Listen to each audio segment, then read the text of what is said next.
function. And someone tell me, what is the function of the ear? The hearing. And you just earned 50%. The ear is also used for balance. Right? So it's used for both. And if you have ear problems, you can have, we'll talk about it later, a horrible condition called vertigo. And you had it, I had it just a few months ago. And what he say, hearing and what? Balance? The whole world changes. The whole world. I was looking at my clock radio, it didn't have numbers. It didn't have red lines going like this. So we'll talk about vertigo. Okay, so let's go to here. First part of the ear, very easy, is called, this is parts, external, middle, and internal. When you look at the external ear, and that's the part that you see on all of us, and we call this region here with all the grooves, it's called the pinna or the auricle. And don't worry about the lobe. You know what's interesting about lobes? Now you can look at all your friends. It's genetic. Some people have attached lobes and some lobes what? Hang? And that's strictly genetic, whether you have an attached lobe or a hanging lobe. Everybody's now familiar with the age. And there's no advantage of one over the other. But when you look at the peanut, you see these ridges. See these ridges on it? And what is the function of these ridges? Keep swing from Okay, someone get someone else. Yeah, it bounces, the ridges, sound waves bounce off them, and they get sent into the auditory canal, which is this canal. If you want to send your sound waves into this canal, which is called the acoustic meatus or the auditory canal, and that canal is about 1 inch long. And you know how I can tell you the shape of the canal? It's really interesting. You'll see it nicely later in the term when I hand you a stethoscope. You know, when you put stethoscopes in your ear, you will know if you put them on backwards. Has anyone ever done that, put on stethoscope backwards? It doesn't feel right. Because your canal actually goes like this. It goes in and slightly back. You with me? So the stethoscope goes what? In and back. You know? You put it on backwards, it'll be going what? Out and up. And you go, oh, this doesn't feel right. Well, turn it around. Okay?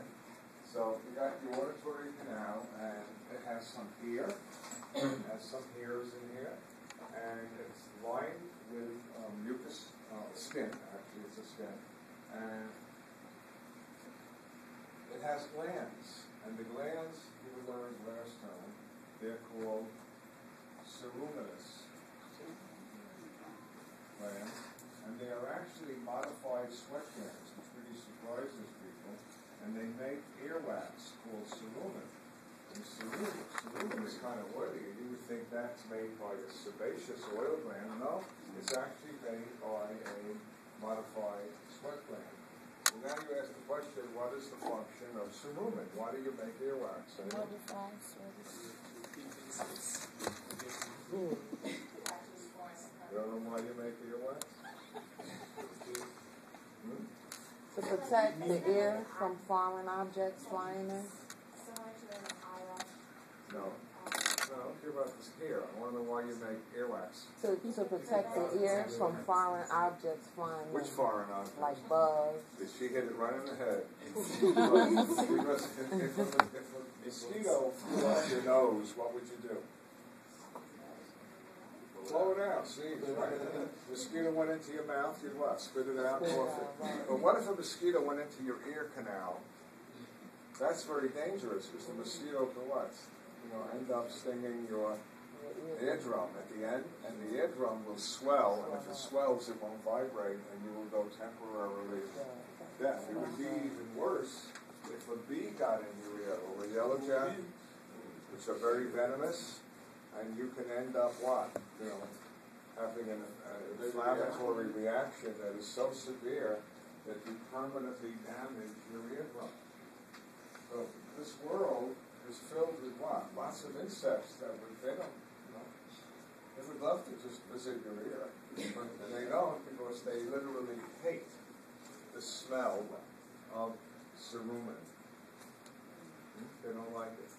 And so if you're a pharmaceutical company and you want to make an anti-mosquito repellent, what do? You isolate this cerumen, you look at its chemical structure, and you try to make something that's not offensive, right? That the person could, spray on them, that will keep the insects away. The U.S. Army has a particular chemical that really keeps bugs away. You know what the problem is? It really stinks. So if you're in combat in the tropics, mostly Southeast Asia, you happen to be down there, don't worry about it sinking because the guy next to you, he stinks also. And after a while, all the soldiers stink. And so you get used to it. But it's a very powerful anti-insect type of material. And I have friends who got it from the army because they were going down the rivers not in Indonesia, in Borneo. And the malaria there is incredibly bad. It's the worst in the world. The malaria in Africa is not that bad. The Southeast Asia, you do not want to get that strain of malaria. Okay, we learned about cerumen. So let's continue. I'll draw. That's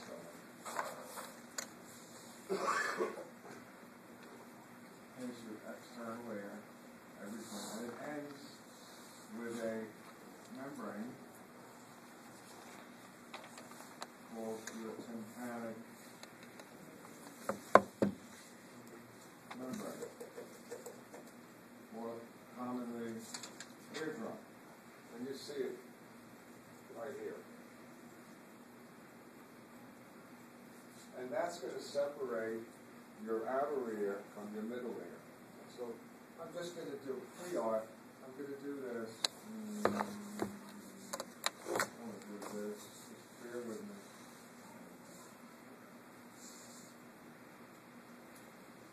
I'm going to do things books like this. So this is your middle ear. Everything surrounding it is bone. Oh, good question. Which bone? Which bone is the ear in? I'm going to your middle ear. Layers. Oh, The middle ear is missing from here. the Malayas, the Incas, Should have been and sitting the here. So which bone is the middle ear sitting in? state. What bone? Take a guess. It's in the temporal bone. Your whole middle and inner ear actually grows inside the temporal bone. So you go back and you look in your book at the petrous region of the temporal bone. When you look into the skull from the top, there's an area that looks like a triangle on each side. That's the petrous region. Okay? So you have now the structures of the middle and inner ear are within your temporal bone. Okay? And so what's inside this middle ear? And inside this middle ear are I don't like this one. 3 little bones. This one on top called a hammer. This one in the middle. This is terrible. Don't look at this.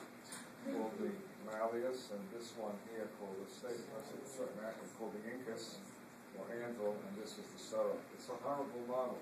I'm rid of it. I want to show you what's inside here. I'm going to do it in color. Attached to the eardrum is a bone. Looks like a hammer. It's called the malleus or hammer. That's in turn forms a joint. I want to be very specific. Forms a what? A joint. A movable joint. And this bone is called the incus or the anvil. You know what an anvil is? In the old West, the blacksmith used to have a hammer, and he would hammer out, metal on a triangular thing called an anvil. And then finally, there's the third bone.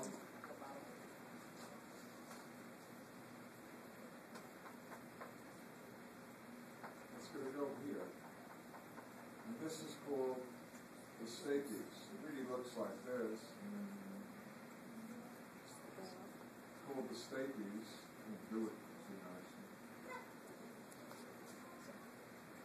And it looks like a cowboy's stirrup. And what is the stapes touching? Wow, there's another little window here, also made of membrane, called the oval window. There's another little window down here that nothing touches, and we'll talk about that later, it's very important, called the round window. Right? So, before I finish up the middle ear, it's very easy. What happens? Look, making noise, it goes where? Into your ear canal. It makes your what? Tympanic membrane vibrate, which makes the hammer vibrate, which makes the anvil vibrate, which makes the stirrup vibrate, which makes the oval window vibrate. Now, why do this? Very interesting. I'm going to exaggerate, ready? If this is your eardrum, ready? This is the oval window. Notice it's what? Much smaller? So you're going to amplify the sound to the oval window. You're taking in what? A lot of sound making the what? Vibrate of the eardrum, which is making the hammer vibrate, the anvil, the stirrup. And the little oval window is really what? Vibrating with more force. Now, let me tell you something about these three bones that will probably surprise you. They are diarthritic. We didn't do it last time because Sandy, like this, we didn't get the joints. But a diarthrosis is a joint that is movable. You with me? That easy? If you have a joint, which is what? Where two bones join, and there's movement, it's called diarthrosis. All diarthrosis joints are surrounded by a sac. Can I ask you to do me a favor? Will you take two fingers and do this? Hold them up. So these are the two bones. See how they move, right? And now watch my hand. See the sac around them? You with me? And that's called the synovial sac. It's filled with fluid, just like any other place where bones join to lubricate where the bones meet. Make sense? And so you look, they got the whole lifetime. You what? You hear noise. The little bones are what? Moving. You know what can happen to these bones? It does happen. People can develop arthritis. The ends of each bone has a little bit of what? Cartilage, remember articulating cartilage? That could wear. And if you start to rub bone against bone, what happens? You get inflammation, and if it happens to these ear bones, you go deaf. Wow. Doesn't happen often. But with old people, very often, you may see that the bones don't what? Move as well. They don't hear as well. Okay? But the good news, if you look at your thumbnail, not if you have a big nail hanging all the way down 6 inches, just a regular thumbnail, you can put about 6 to 8 sets of these bones on your thumbnail. And you know what they can do? They can transplant. Wow. Yeah. There are surgeons that do this. They go in and they open up the middle ear, they take out the other bone, and they transplant in bones. And that sounds like really scientific. Yeah, that's small. You use little. He said that's small. The answer is you use little instruments. Yeah, right. And it's really delicate. Remember, there's a blood supply and everything that has to be worked with. Very often the instruments are not held. They're on a stand, with a screw attached to the instrument that can move the instrument further and further in. You with me? Because as good as some surgeons are, you can't afford to make what? Not too much of a drastic move. When they do surgery, They do the surgery, and it comes out pretty good. when they do surgery, they go in through the ear. There's no other way that they can Actually, they go go in right behind the ear. Oh. They go right in here. See where my finger is? Uh-huh. Right here. Okay. Now, that reminds me, okay? Who remembers, I hate to ask this question, what do you call the region of the temporal bone behind the ear, this big bump? What is this bump called? Mastoid process. Remember that? And inside the mastoid process, there are ear cells. We call them ear cells. It looks like a honeycomb, you know, like a beehive, lined by mucous membrane, okay, filled with air, and the books never show it.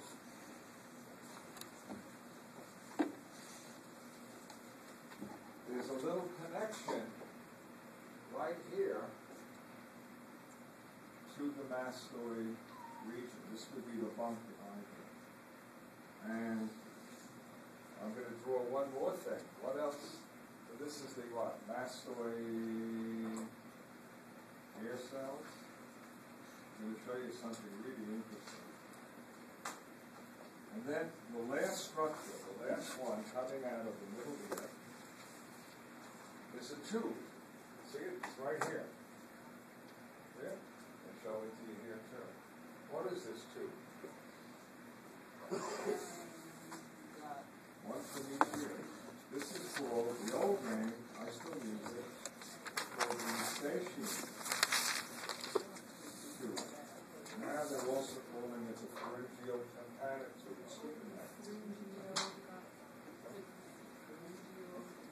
Pharyngeotympanic, either one. And so if you look up here, auditory tube, eustachian, named after the man who first discovered it, Mr. Eustachian. And what they've been doing is taking away people's names, you know, giving them anatomical. All right, so anyway, what does that tube do? It goes from your middle ear to the back of your throat. Okay? To the back of your throat.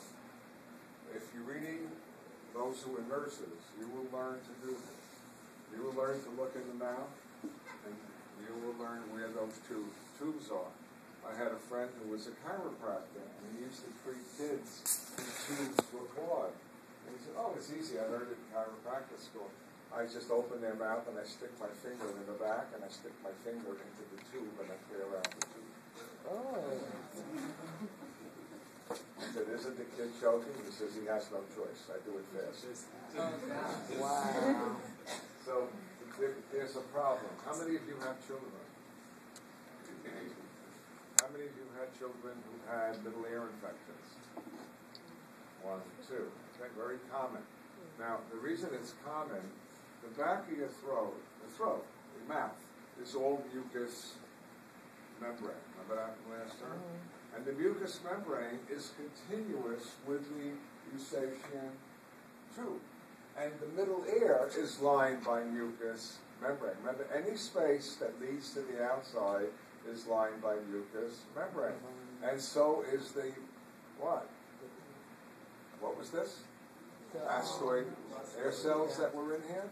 So a kid gets a cold, and the infection goes where? Up his eustachian tubes into his middle ear. It can stop right there. Most times that's where it stops. But as the infection grows, there's pain. Why? The bacteria start to produce gas. You with me? And so, what does the doctor do? The kids sometimes when they get this very often. He takes a little hollow tube